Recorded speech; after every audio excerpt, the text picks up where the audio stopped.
Hello my dear students, MAD foundation online platform पर आपका हार्दिक स्वागत है। आज का अपना टॉपिक लेते हैं हम एफ फलन।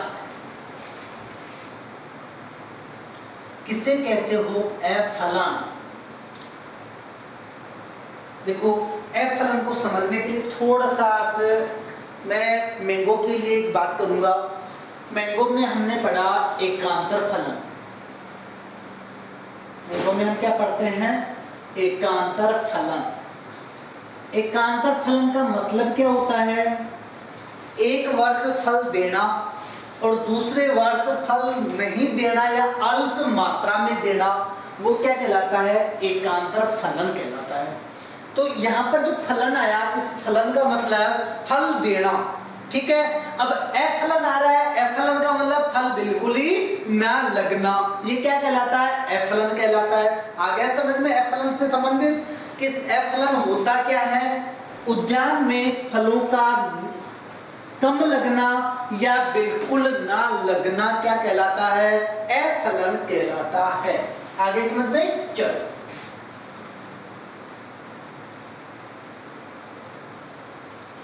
उद्यान में फलों का कम लगना या बिल्कुल न लगना क्या कहलाता है? एफ फलन कहलाता है। कुछ कारण है इसके, एफ फलन क्यों होता है? कोई ना कोई तो रीजन तो होता ही होगा। तो एफ फलन के दो कारण होते हैं। एक कारण होता है आंतरिक कारक। पहला कारण हम लेते हैं आंतरिक कारक और दूसरा हम लेंगे बाह्य कारक। यानी दो प्रकार के कारक हम यहाँ पर देखेंगे। एक हमने देखा आंतरिक कारक और दूसरा हमने देखा बाह्य कारक। जो आंतरिक कारक होते हैं वो फल वृक्षों के विकासीय प्रवृत्ति से संबंधित होते हैं। किससे संबंधित होते हैं? विकासीय प्रवृत्ति से संबंधित होते हैं। कौन से कारक? आंतरिक कारक। आंतरिक कारक किससे संबंधित? फल वृक्षों की विकासीय प्रवृत्ति से संबंधित होते हैं। यहां पर हम क्या करते हैं? देखो, विकासीय प्रवृत्ति ले सकते हैं, फिर यहाँ पर हम आनुवंशिकी कारक ले सकते हैं। क्या ले सकते हैं? आनुवंशिकी कारक ले सकते हैं। या तो डिपेंड करेगा विकासीय प्रवृत्ति पर, या होगा आनुवंशिकी कारक, या फिर होंगे कायिकीय कारक। यानी तीन प्रकार से एफ फलन होता है। यानी आंतरिक जो एफ फलन होगा, आंतरिक जो कारक होंगे वो आंतरिक कारक कितने होते हैं? तीन कारक होते हैं। कौन कौन से? विकासीय प्रवृत्ति, आनुवंशिकी कारक और कायिकीय कारक। आगे समझ में? चल, अब बात करते हैं सबसे पहले हम विकासीय प्रवृत्ति की।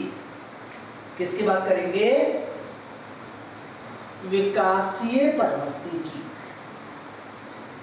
देखो, विकासीय प्रवृत्ति, विकास से मतलब ये निकल रहा है पौधे का विकास कैसे हो रहा है। कुछ कंडीशन विकास होते समय ऐसी आ जाती है कि कई बार क्या होता है, जो वर्तिका होती है वो वर्तिका सही नहीं बनती है, कभी कोई और रीजन हो जाता है। तो ये क्या है? विकासीय प्रवृत्ति होती है।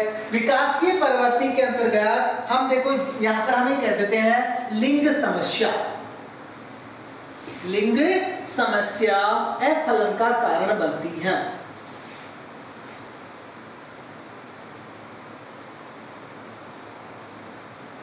लिंग समस्या क्या होती है? एफ फलन का कारण होती है।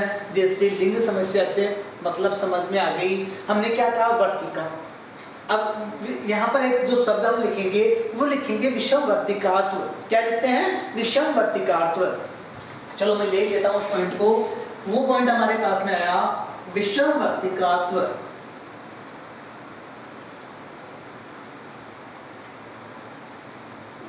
विषम वर्तिकात्व।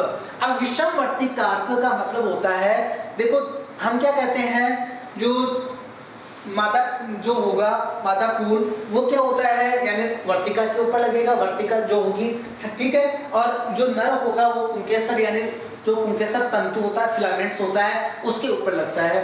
तो यहाँ पर कंडीशन थोड़ी उल्टी आ रही। होना क्या चाहिए था, पुंकेसर तंतु लंबा होना चाहिए और वर्तिका क्या होनी चाहिए, छोटी होनी चाहिए। उस कंडीशन में तो क्या होंगे, वर्तिका के ऊपर पुंकेसर गिरेंगे। ठीक है, ये तो चीज आपकी समझ में आई। लेकिन इसका उल्टा हो गया। उल्टा होके क्या हो गया, वर्तिका तो लंबी हो गई और पुंकेसर तंतु क्या हो गया, छोटा हो गया। उस कंडीशन में क्या उसमें निषेचन हो पाएगा, क्या नहीं हो पाएगा। तो ये कंडीशन क्या कहलाती है, विषम वर्तिकात्व कहलाती है। इंग्लिश में इसको हेटेरोस्टाइली कहते हैं। क्या कहते हैं, हेटेरोस्टाइली कहते हैं। वर्तिका की स्थिति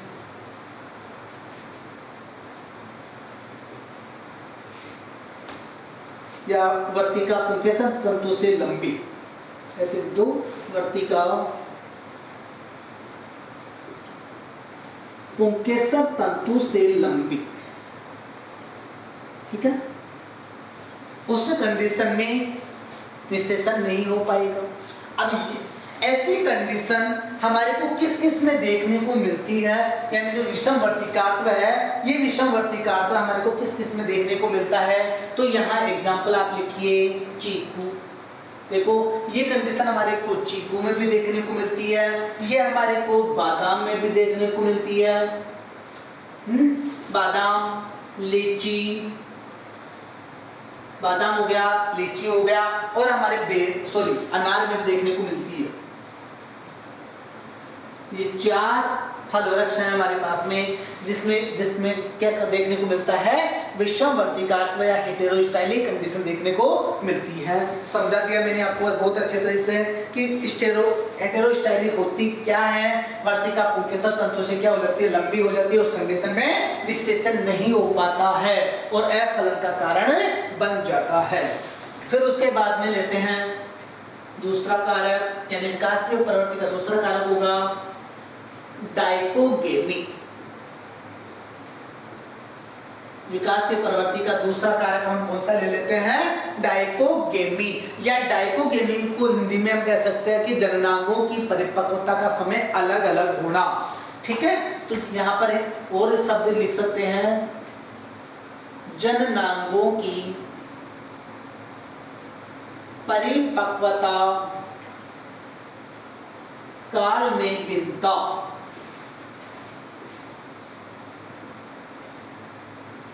डाइकोगेमी का मतलब क्या होता है, जननांगों की परिपक्वता काल में भिन्नता।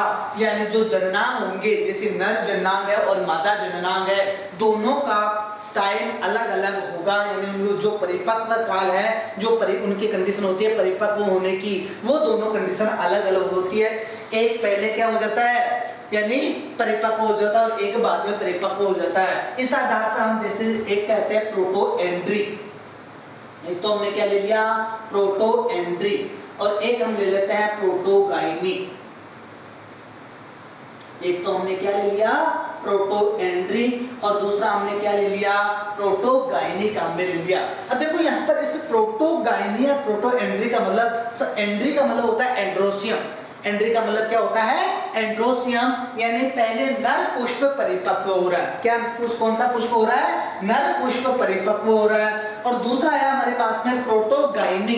प्रोटोगाइनी का मतलब क्या होता है, गाइनोसियम। देखो गाइनी से शब्द निकलता है गाइनोसियम, तो गाइनोसियम में हम क्या लेते हैं, यानी पहले क्या हो रहा है, मादा पुष्प परिपक्व हो रहा है। प्रोटोएंड्री के अंतर्गत हम एग्जांपल लेते हैं सीताफल। मोस्टली, हालांकि एग्जाम्पल हम 3-4 पढ़ेंगे, लेकिन मोस्टली जो एग्जाम्पल आप याद रखोगे वो एग्जाम्पल आप क्या याद रखोगे, सीताफल। सीताफल के अलावा आप अखरोट भी ले सकते हो और खजूर भी आप यहाँ पर ले सकते हो। लेकिन सीनियर की जो बुक है उसके अंतर्गत एक ही एग्जाम्पल दे रखा है और वो देख रखा है सीताफल, तो इसका मतलब चांसेस ज्यादा क्या है, सीताफल ऑप्शन में आने के चांसेस हमेशा ज्यादा होते हैं। तो प्रोटोएंड्री की कंडीशन सीताफल, अखरोट और खजूर में देखने को मिली।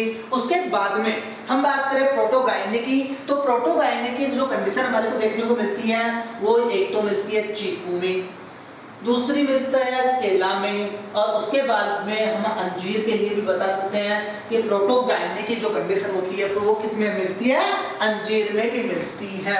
अब यहाँ पर आप दो एग्जांपल मोस्टली अच्छे से याद रखोगे, क्या क्या, नंबर 1 सीताफल और नंबर 2 चीकू। प्रोटोएंड्री का मोस्ट एग्जांपल सीताफल और प्रोटोगायनी का मोस्ट एग्जांपल चीकू। हालांकि अखरोट में भी प्रोटोएंड्री की समस्या पाई जाती है और खजूर में भी पाई जाती है। यहाँ पर प्रोटोगायनी की बात करूं मैं तो चीकू के साथ साथ में केला और अंजीर में भी ये कंडीशन देखने को मिलती है। ठीक है, चलो इसके बाद में हम लेते हैं नंबर तीसरा पॉइंट, विकासीय प्रवृत्ति के अंतर्गत ही तीसरा पॉइंट ले लेते हैं।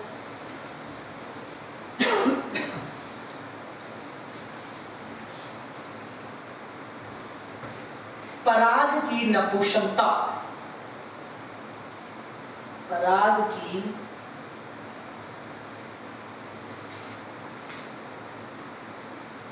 नपुंसकता या इंग्लिश में कहते हैं इम्पोर्टेंट पोलन। इम्पोर्टेंट पोलन, देखो पराग की नपुंसकता का मतलब है जो पुंकेसर होंगे, जो पराग है, जो परागकण है वो क्या है, नपुंसक है, यानी उनमें निषेचन की जो है समर्थ वो नहीं है, यानी वो प्रजनित उनको नहीं कर सकते, तो वो क्या कहलाता है, पराग की नपुंसकता या इम्पोर्टेंट पोलन। और ये कंडीशन हमारे को अंगूर की कुछ वैरायटियों में देखने को मिलती है। तो अंगूर की कुछ किस्में, अंगूर की कुछ किस्में पराग की नपुंसकता। उसके बाद आता है नेक्स्ट हम लेते हैं आनुवांशिकी प्रभाव। पहला हमने देख लिया कौन सा, विकासीय प्रवृत्ति। अब हम क्या ले लेते हैं, इसमें सॉरी एक और रह गया, भूल गया था मैं, नंबर चौथा इसके अंतर्गत लेते हैं अपूर्ण फूलों का बनना। नंबर 4 पे लेते हैं अपूर्ण फूलों का बनना।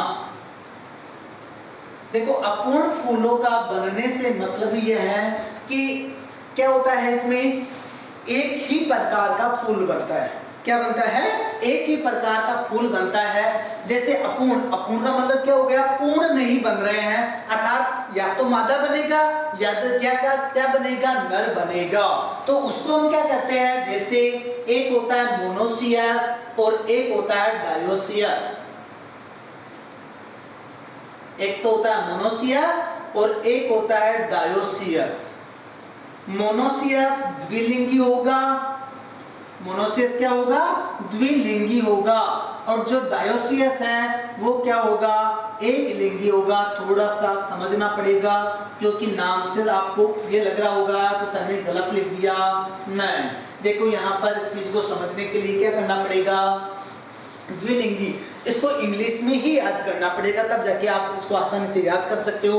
मोनो का मतलब क्या होता है, एक। मोनो का मतलब क्या होता है, एक, यानी एक ही पौधे पर नर व मादा का स्थित होना, यानी नर भी स्थित है और मादा भी स्थित है एक ही प्लांट पर। वो क्या होगा, अपने आप में समझ में आ गया कि वो द्विलिंगी है। ठीक है। डायो का मतलब दो अलग अलग पौधों पर नर व मादा का स्थित होना, वो क्या कहलाता है, एक लिंगी। अरे दो अलग अलग प्लांट है, उसके ऊपर एक के ऊपर नर है, एक के ऊपर मादा है, तो वो क्या होगा, किस प्रकार का प्लांट होगा, एक लिंगी प्लांट होगा।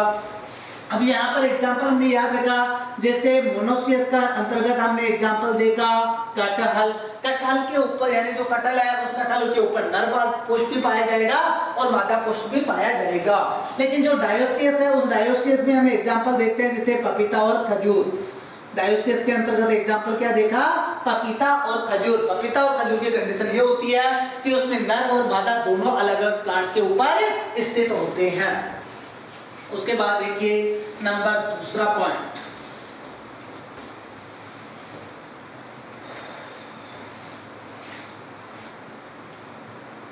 आनुवांशिकी कारक।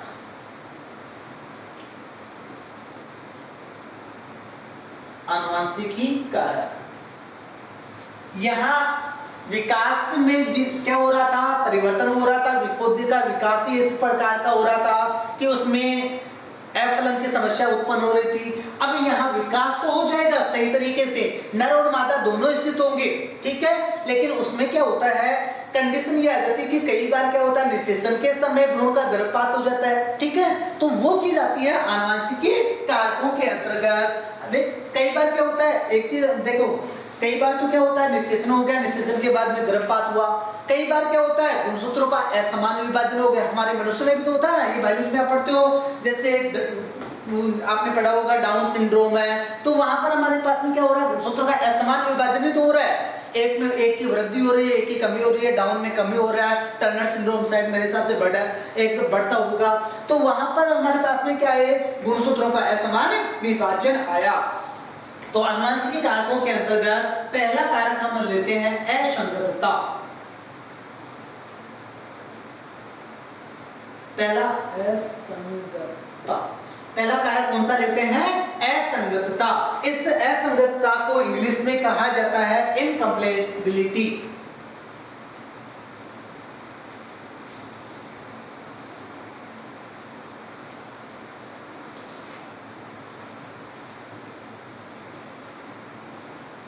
ये इंग्लिश नाम भी याद रखना ताकि कम से कम आप गलत नहीं हो। असंगतता यानी कहने का मतलब ये है, असंगतता को समझो, इसको असंगतता होती क्या है, जननांग पूर्ण विकसित हो गए, क्या हो गए, जननांग पूर्ण विकसित हो गए, नर भी पूर्ण विकसित है और मादा भी पूर्ण विकसित है, लेकिन उसके बाद में जो परागकण है और बीजांड है उसके अंतर्गत क्या हो जाती है, असंगति उत्पन्न हो जाती है। कहने का मतलब समझ में आया कि जननांगों के पूर्ण विकसित होने के बाद में भी, जननांगों के पूर्ण विकसित होने के बाद में भी जो आपका परागकण है और बीजांड है उसमें क्या हो जाती है, असंगति उत्पन्न हो जाती है, जिसके कारण क्या हो जाता है, भ्रूण का गर्भपात हो जाता है, और भ्रूण का गर्भपात हो जाएगा तो क्या हो जाएगा, अफलन हो जाएगा। ये कंडीशन हमारे को देखने को किसमें मिलती है, सेव में मिलती है, नाशपाती में मिलती है, चीकू में मिलती है, आंवला में भी देखने को मिलती है, और आम की कुछ वेराइटियां हैं जैसे दशहरी, इसमें भी आपको देखने को मिलती है। तो यहां पर आप बता दोगे जननांगों के पूर्ण विकसित होने के बाद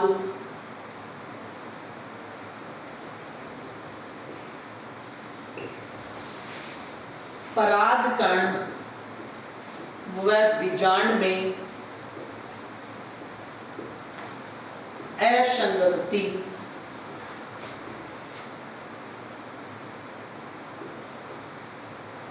हो जाती है, जिसके कारण भ्रूण का गर्भपात हो जाता है। क्या हो जाएगा, भ्रूण का गर्भपात हो जाएगा।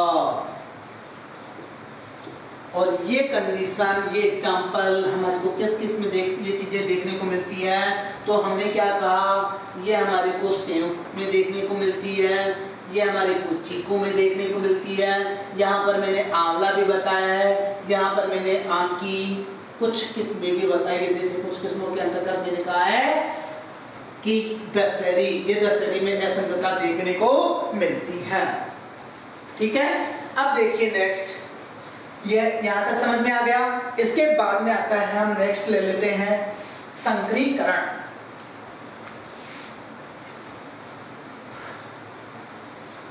यहां तक कोई प्रॉब्लम हो तो बता देना।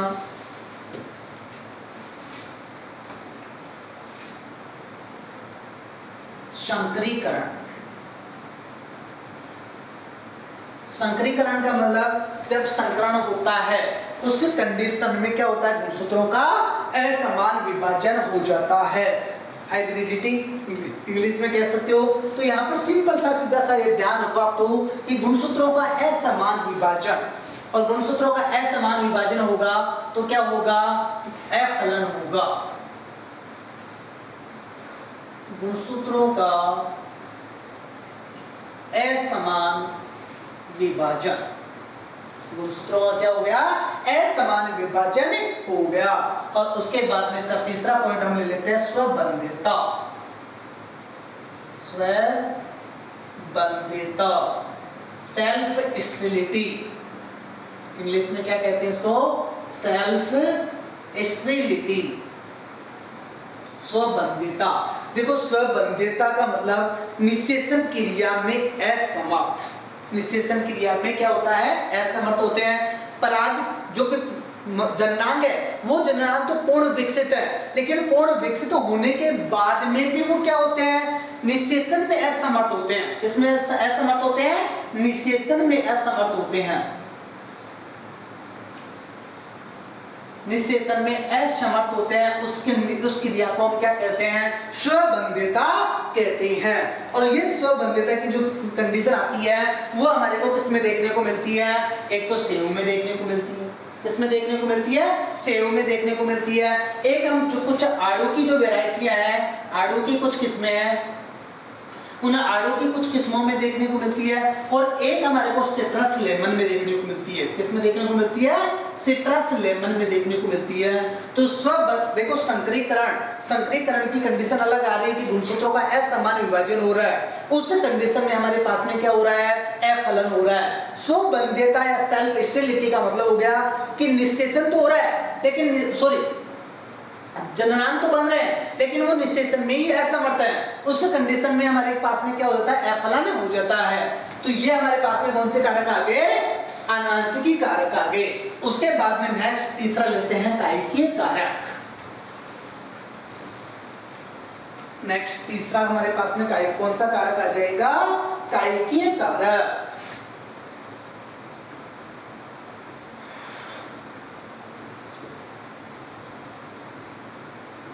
कायिकीय कारक, देखो कायिकीय कारक भी कुछ कंडीशन में हो सकता है। जैसे हमने कहा कि CN रेशो, कार्बन नाइट्रोजन अनुपात। अब कार्बन की जगह कार्बोहाइड्रेट भी आप बता सकते हो, जरूर नहीं है कि कार्बन आए। कार्बोहाइड्रेट नाइट्रोजन अनुपात, कार्बन नाइट्रोजन अनुपात। देखो फल जो भी आपके पौधे होते हैं, उन पौधों की एक कंडीशन होती है कि पोषक तत्व, जो दोनों पोषक तत्व हैं, ये क्या करते हैं, एक पौधे की वृद्धि करता है और दूसरा फलन के लिए सहायक होता है। आपको पता है नाइट्रोजन हमेशा पौधे की क्या करता है, वानस्पतिक वृद्धि करता है। यदि पौधे में नाइट्रोजन की मात्रा ज्यादा हो जाएगी, पौधा क्या करेगा, वृद्धि करेगा, उसमें कार्बोहाइड्रेट का क्या हो जाएगा, कम हो जाएगा। कार्बोहाइड्रेट कम हो जाएगा तो क्या होगा, अफलन से दशा होगा। तो कार्बन नाइट्रोजन अनुपात भी क्या करता है, अफलन को प्रभावित करता है। अब आपको ये ध्यान रखना है कि सर्वोत्तम जो कार्बन नाइट्रोजन अनुपात है वो पौधे में कितना होना चाहिए, तो वो पौधे में कितना होना चाहिए, 3:2 होना चाहिए। कितना होना चाहिए, 3:2 होना चाहिए। यानी नाइट्रोजन कम होना चाहिए, कार्बोहाइड्रेट ज्यादा होना चाहिए। फिर आपने क्या लिया, इसी के अंतर्गत जैसे जो पराग नली है, उस पराग नली की धीमी वृद्धि हो रही है साहब, पराग नली की धीमी वृद्धि, पराग नली की धीमी वृद्धि होगी, कंडीशन क्या होगी, अफलन की कंडीशन होगी। हमने क्या कहा, हार्मोन का असंतुलन हो गया। क्या हो गया, हार्मोन का असंतुलन हो गया। आपको पता है कि हार्मोन भी क्या करते हैं, फलन को यानी प्रेरित करते हैं। तो हार्मोन का असंतुलन हो जाएगा उस कंडीशन में भी। जैसे ऑक्सीजन हार्मोन है, ऑक्सीजन हार्मोन क्या करता है, पौधे की वानस्पतिक वृद्धि करता है। क्या करता है, ऑक्सीजन हार्मोन पौधे की वानस्पतिक वृद्धि करता है। अब इसके अंतर्गत भी 4 हार्मोन आते हैं, जैसे indole acetic acid, indole butyric acid, naphthalic acetic acid, 2,4-D। तो ये क्या करता है, जैसे आपके IAA है, ये क्या करेगा, ये आपके जो भी पौधा है उस पौधे में सेल डिवीजन का काम करेगा, कोशिका विभाजन का काम करेगा। हालांकि वैसे आपको साइटोकाइनिन के लिए बताना सेल डिवीजन, लेकिन ऑक्सीजन में इंडोल एसिटिक एसिड भी क्या करता है, सेल डिवीजन का काम करता है। तो हार्मोन का असंतुलन होने के कारण में क्या हो जाएगा, अफलन हो जाएगा। उसके बाद आते हैं नेक्स्ट, ये तो हमारे पास में कौन से कारक कंप्लीट हो जाते हैं, आंतरिक कारक कंप्लीट हो जाते हैं। नेक्स्ट हम देखते हैं बाह्य कारक। देखो बाह्य कारकों से मतलब, यानी हमने पौधा लगाया, उसकी सही देखभाल नहीं की, हमने क्या किया, सिंचाई नहीं की टाइम पर, उस कंडीशन में भी क्या होगा, अफलन होगा। तो ये क्या होते हैं, बाह्य कारक। तो देखते हैं हम बाह्य कारक।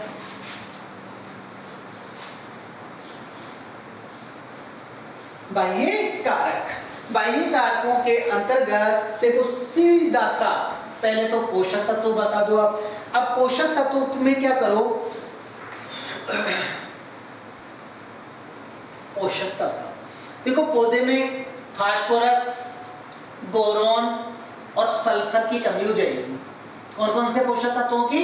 फास्फोरस, बोरॉन और सल्फर। कार्बन नाइट्रोजन तो है ही, वो तो काइकिन के अंतर्गत हम ले लेते हैं, लेकिन यहाँ बाह्य कारकों के अंतर्गत ले रहे हैं कि पौधे में पोषक तत्वों की कमी हो रही है। उस कंडीशन में क्या हो रहा है? अफलन हो रहा है। अब यहाँ पर कौन कौन से पोषक तत्वों की कमी हो रही है? फास्फोरस की हो रही है, बोरॉन की हो रही है, सल्फर की हो रही है। इस कंडीशन में फूल नहीं बनते। अरे फूल ही नहीं बनेंगे तो क्या फलन होगा? क्या नहीं होगा। तो फूल नहीं बनते हैं किसके कारण है? पोषक तत्वों की कंडीशन के कारण। नंबर 2 सिंचाई। देखो जो पौधा होता है, चाहे फल आपका जो फल वृक्ष होता है, उस फल वृक्ष में स्टार्टिंग में चाहे पानी की कमी रह जाए कोई दिक्कत नहीं है, लेकिन फूल आने से लेकर फल बनने तक पौधे में सिंचाई की बहुत ज्यादा आवश्यकता होती है। यदि हम उस समय सिंचाई नहीं करेंगे तो पहली चीज तो हमारे फूल जड़ जाएंगे।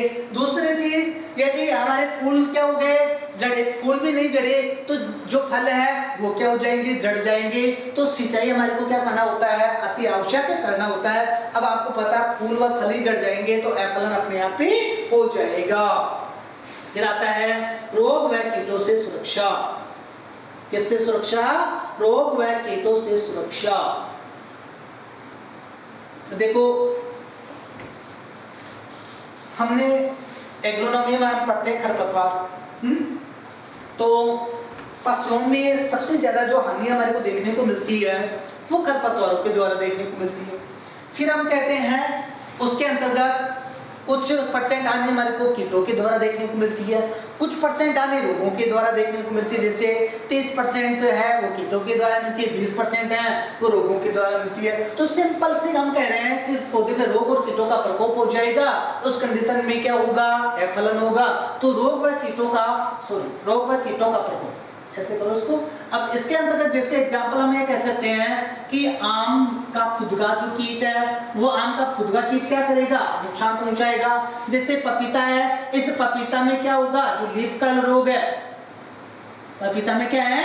जो लीफ कर्ल रोग है, वो लीफ कर्ल का रोग क्या करेगा? नुकसान पहुंचाएगा। तो कहने का मतलब वो कोई सा भी हो सकता है, जरूरी नहीं है। ये एग्जांपल के तौर पे मैंने आपको बताया है कि आम का फुदगा नुकसान पहुंचा रहा है, पपीता में लीफ कर्ल रोग, पानी कुंचन रोग नुकसान पहुंचा रहा है। तो रोग और कीटों का प्रकोप भी क्या करता है? फलन को प्रभावित करता है। नेक्स्ट आता है कटाई छटाई, प्रूनिंग एंड ट्रेनिंग। प्रूनिंग का मतलब आप क्या कर रहे हो? पौधे को छांग रहे हो, ठीक है, वो क्या होता है? प्रूनिंग हो रहा है। आप क्या कर रहे हो? ट्रेनिंग की क्रिया को करने का मतलब पौधे को उचित आकार दे रहे हो। अब यहाँ पर जो कटाई छटाई होती है, जो प्रूनिंग की क्रिया होती है, वो प्रूनिंग की क्रिया कुछ पौधों में बहुत ज्यादा आवश्यक होती है। यदि हम प्रूनिंग नहीं करेंगे तो हमारे पास में क्या होंगे? फल नहीं बनेंगे। जैसे हम बात करें किसकी? बेर की। जैसे हम बात करें अंगूर की। बेर और अंगूर की ये विशेषता होती है कि इनमें प्रतिवर्ष हमारे को क्या करना होता है? प्रूनिंग की क्रिया करनी होती है। प्रूनिंग की क्रिया जैसे हम बेर में कब करते हैं? अप्रैल व मई माह में करते हैं। जैसे यदि सप्ताह के आधार पर पूछा जाए तो अप्रैल का अंतिम सप्ताह और मई का प्रथम सप्ताह में करते हैं, ठीक है। उसके बाद आता है अनुपयुक्त भूमि। अनुपयुक्त भूमि, अरे भूमि अच्छी नहीं है। अब भूमि अच्छी नहीं है तो क्या होगा? फलन नहीं होगा। इसको समझाने की जरूरत नहीं हो, तो मैंने पहले ही बता दी थी। उसके बाद आता है मौसम की स्थिति। मौसम की स्थिति अच्छे से परागण हो गया, सारे सिस्टम है, फूल बन गए, फल बन गए, लेकिन उसके बाद में मौसम की प्रतिकूल दशाएं आ गई। ये आपने मौसम और जलवायु वाले चैप्टर में आप पढ़ चुके हो कि मौसम की प्रतिकूल दशाएं क्या थी। पाला पड़ गया साहब, लू चल रही है, आंधी आ रही है, तूफान आ रहे हैं, ओलावृष्टि हो रही है, अतिवृष्टि हो रही है, अनावृष्टि हो रही है।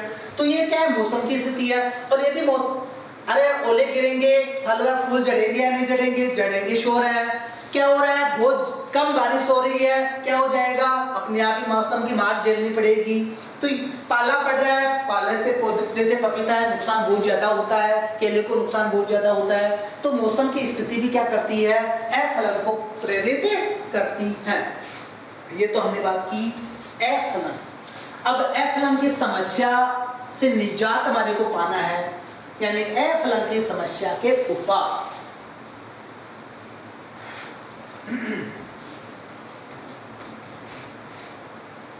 अफलन की समस्या के उपाय, हमारे को अफलन को रोकना है। उस अफलन को हम रोके कैसे, क्या क्या उपाय हम अपनाए और अफलन को क्या करें, रोके। तो नंबर 1 इसके अंतर्गत लेते हैं पराग वाले फल वृक्ष लगाना। पराग वाले फल वृक्ष लगाना। पराग वाले फल वृक्षों को हम क्या कहते हैं, पोलिनाइजर्स कहते हैं।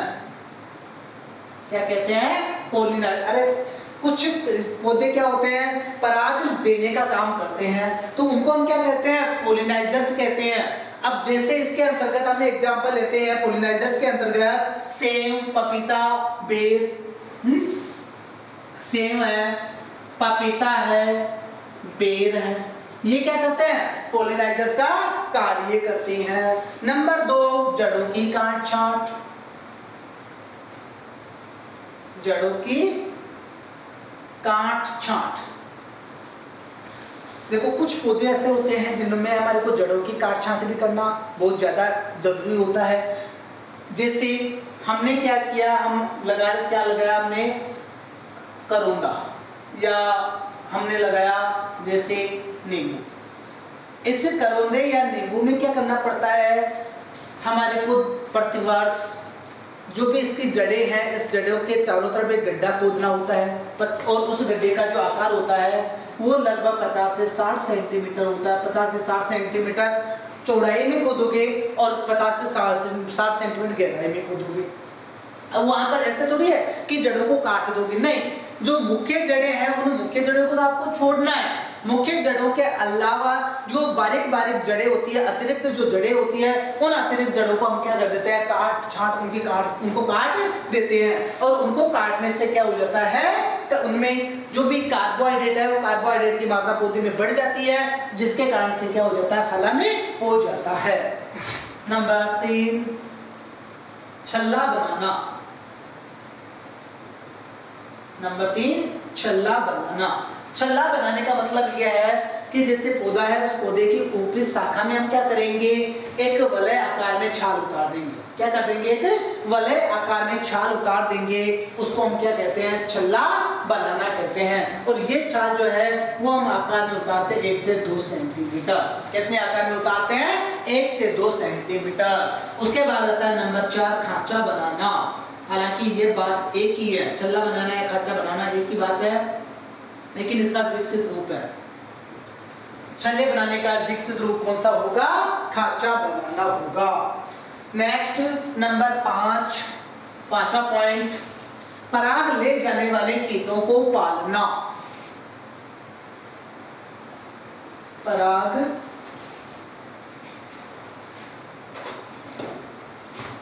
ले जाने वाले कीटों को पालना। अरे जो परागण होता है, वो परागण आपने पढ़ा होगा, जल के द्वारा भी होता है, वायु के द्वारा भी होता है, कीटों के द्वारा भी होता है।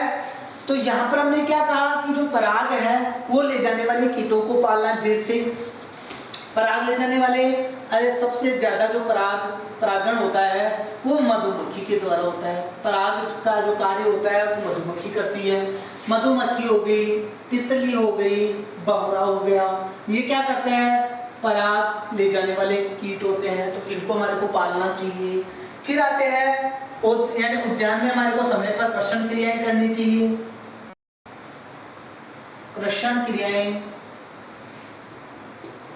समय पर करनी चाहिए। कर्षण क्रियाओं से मतलब जैसे सिंचाई करना, निराई गुड़ाई करना, काट छांट करना, रोग व कीटों का नियंत्रण करना, विरलीकरण करना, ये क्या होता है, कर्षण क्रिया होती है। तो ये हमारे को क्या करना चाहिए, समय पर करना चाहिए। और उसके बाद में आता है पादप हार्मोन का प्रयोग। कहा था मैंने कि हार्मोन भी क्या करता है, यानी जो एफ्लन है उसको, एफ्लन को प्रभावित करता है। तो पादप हार्मोन का प्रयोग देखो, जो पादप हार्मोन है, मैंने आपको indole acetic acid, indole butylic acid, naphthalic acetic acid, रुटोड ये बोले थे। तो यहाँ पर हमारे पास में जो नैप्थलिक एसिटिक एसिड है, एक तो कौन सा नैप्थलिक एसिटिक एसिड है, और एक दूसरा आपके पास में कौन सा आ जाएगा 2,4-डाइक्लोरोफिनॉक्सी एसिटेट, एक प्रकार का खरपतवारनाशी भी है। मैंने आपको ये जब खरपतवार पढ़ाया था ऑफलाइन क्लास में, तब आपको बहुत अच्छे से समझाया था कि खरपतवार नाशी का काम कब करेगा, जब इसकी सांद्रता 20 ppm से ज्यादा रखी जाएगी, और हार्मोन का काम कब करेगा, जब इसकी सांद्रता 20% से कम रखी जाएगी। तो नैप्थलिक एसिटिक एसिड और 2,4-D की 10 ppm यदि सांद्रता आप काम में लोगे तो क्या हो जाएगा, फलन को प्रेरित करेगा ये। ठीक है, ये आपका एफ फलन का छोटा सा चैप्टर था, वो कंप्लीट होता है। ठीक है, थैंक यू।